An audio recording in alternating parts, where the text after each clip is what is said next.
Listeners, please note, the following is an immersive audio drama that includes strong horror themes and potentially upsetting scenes for some audiences. For those with specific phobias, please view our show notes or episode bio for a list of content warnings. For everyone else, you've been warned. Thank you, and good luck.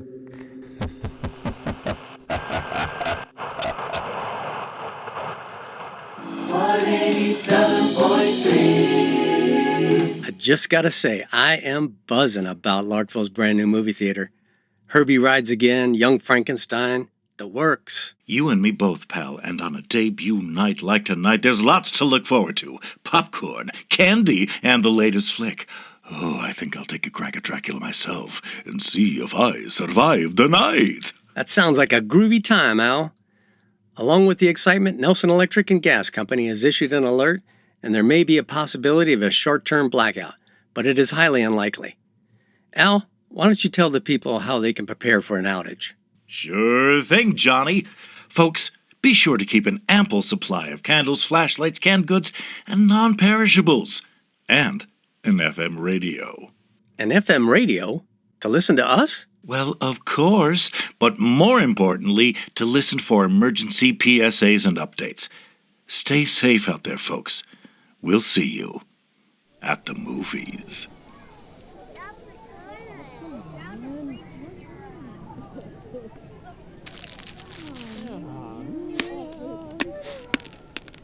Hey, what's with you and the root beer barrels?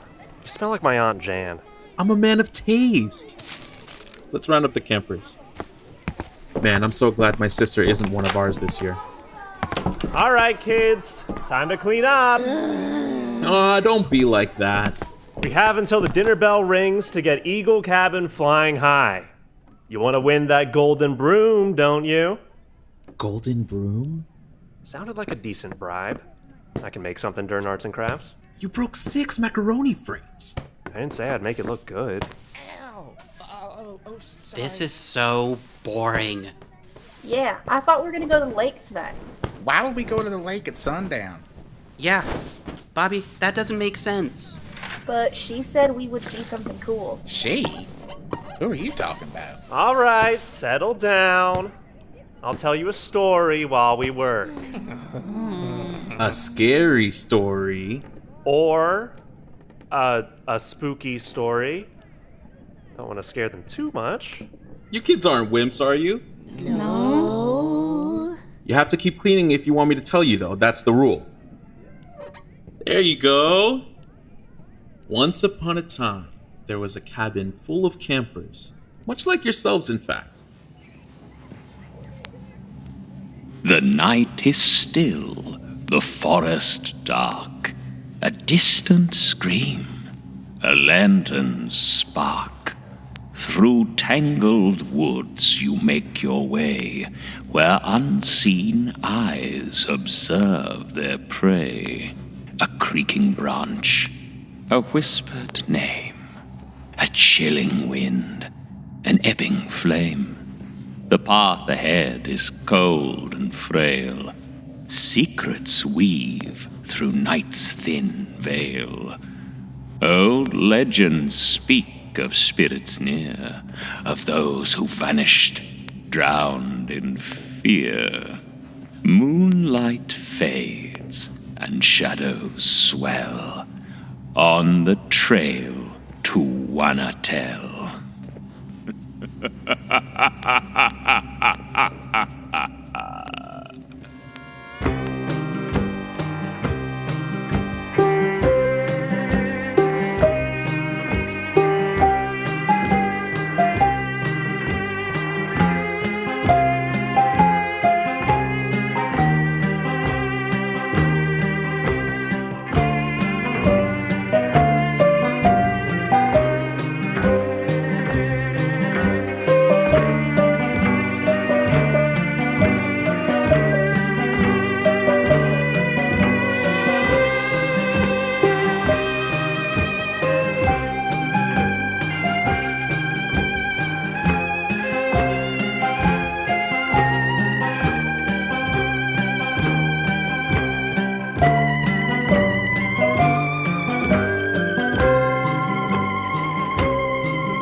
Back when Nellie Carmine owned the camp, electricity was still pretty new in this area.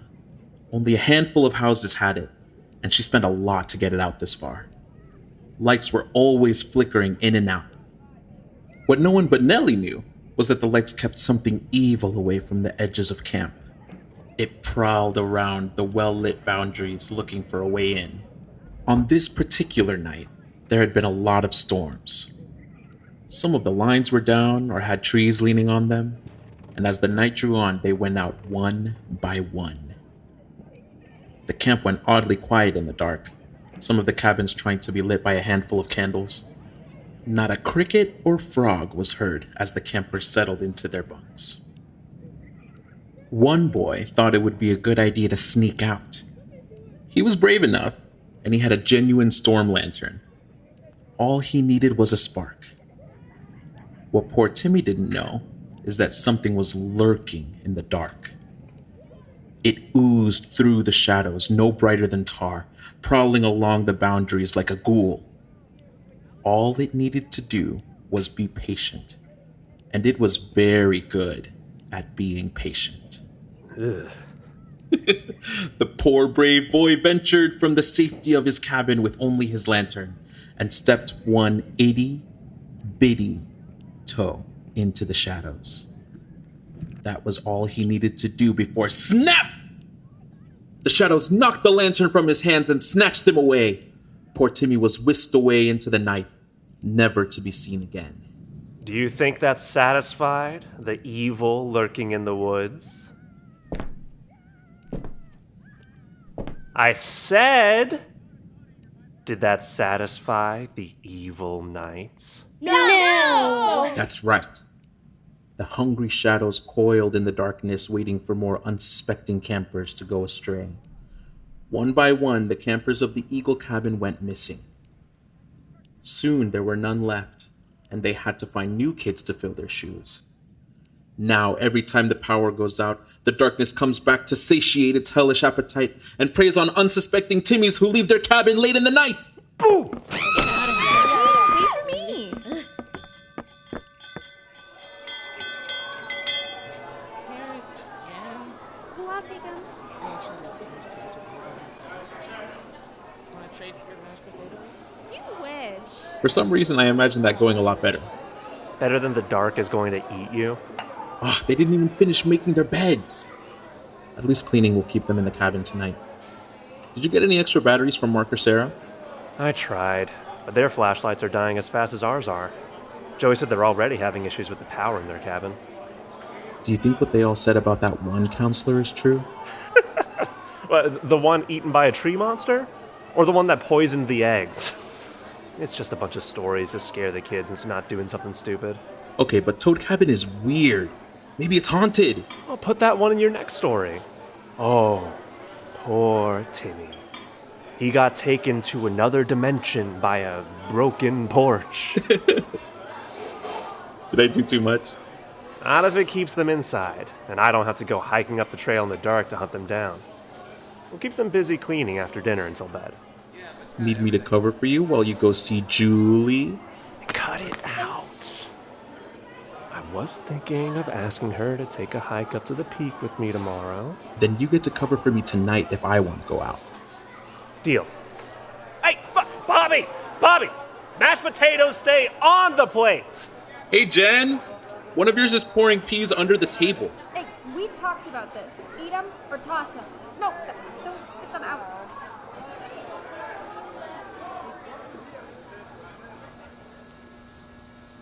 Great job, everyone! Eagle Cabin is looking mighty fine. It sounds like they deserve another story. I'm too tired. No way. Ooh, tell the one about the lake witch that snatches up campers. No. Then it must be No. time for lights out then. Mr. Andrew, Yes, Bobby? will you leave the light on? In case, it rains. Yeah, so we don't, get lost going to the bathroom. If you want to leave your flashlight on, we've got nightlights in the bathroom. Well, I don't want to, The batteries. I don't have more batteries. It has to be the lights. Thank you. Thank you.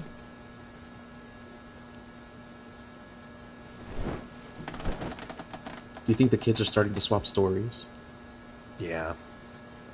Yeah. I overheard a few kids whispering at dinner about the peak. If one of ours heard that story after the one you told, I'm surprised they were willing to walk around outside at all. They aren't that scary. Bobby's 10. Okay. I see your point. But look, they're already asleep. Cleaning must have really taken it out of them. Mostly asleep. As long as we keep it down, they should stay in bed. Ah, shit. At least they were asleep when it happened. Looks like it's the whole cabin. The nightlight is out in the bathroom. You or me?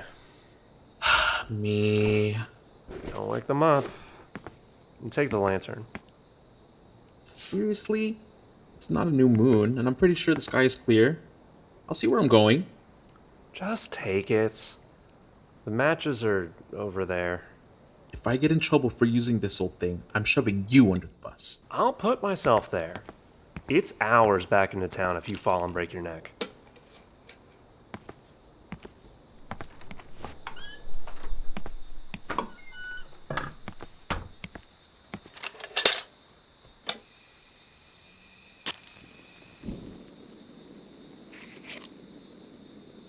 I'm not telling Thomas he was right about the lantern.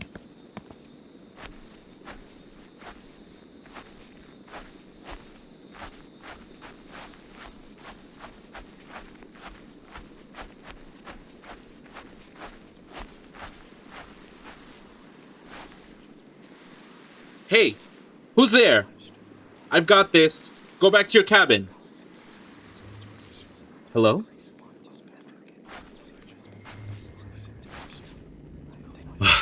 Thomas is never gonna let me hear the end of this. Scaring myself now? Maybe one of the girls will still be up.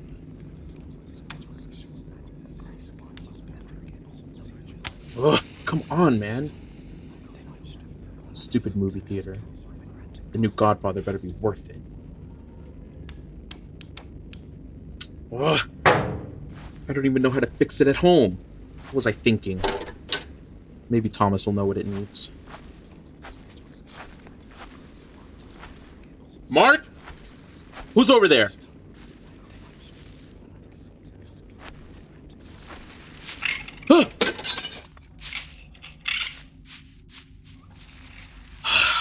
Great. Now I have to walk in the dark.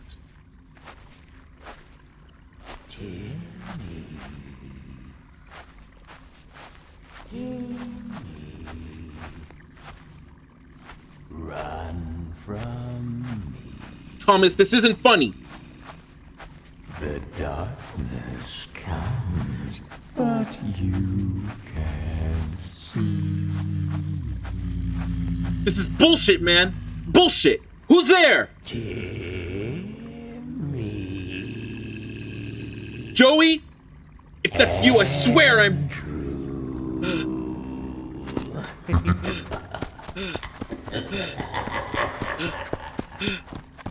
Run, Timmy. Cry, Timmy. So brave, so strong, but we have patience. No! Somebody help! Thomas! Thomas, please! I'm coming, Andrew! Hold on, man! Is it a bit? Oh, shit! What is that? Thomas! I thought it was just a story. You gotta help me! I got you, buddy! I got you! Let him go! Bring a friend. The dark just bows. It does not bend. The kids! Don't let it get the kids! It's not gonna get you either, okay? Help! No! No! Andrew! Don't let go! Don't let go, man! Hold on! He's hungry, Andrew. Timmy was such a small mouthful. Do you think that satisfied the evil night Miss Wade! Help! Said, Anybody! did that satisfy the evil night?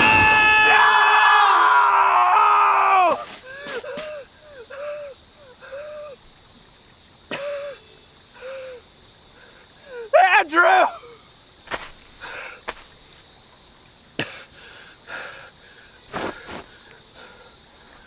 Andrew. No, he was just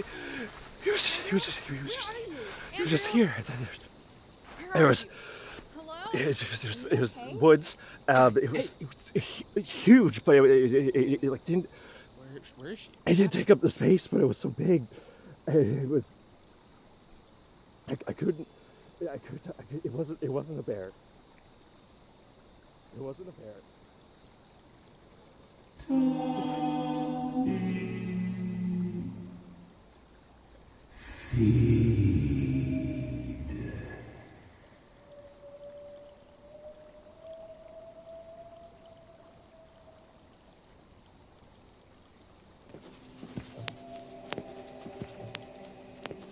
Credits to the cast in order of appearance. Tory Doctor as Alan Wilson, Jeff Moats as Johnny Cowan, Marlon Dance-Hooi as the narrator and the monster, Frederic Powers as Thomas Anderson, Esty Hernandez as Andrew Sanchez, Meg McKellar as Jen Darwin. Additional voices by Joshua Chamberlain, Ely King, Martin Greene. Credits to our crew: executive producer and associate writer Erin Valentine, lead producer and associate writer Saff Brydebell, lead writer Adelle King, script editors Ely King and Xavier Searle, lawkeeper Ely King, lead audio engineer, composer and associate writer Meg McKellar, audio engineers Esty Hernandez, Jacob Gucci Yamaguchi and Joshua Chamberlain. Lead visuals artist, Dexter Valentine. Visuals artist, M.B. Lee.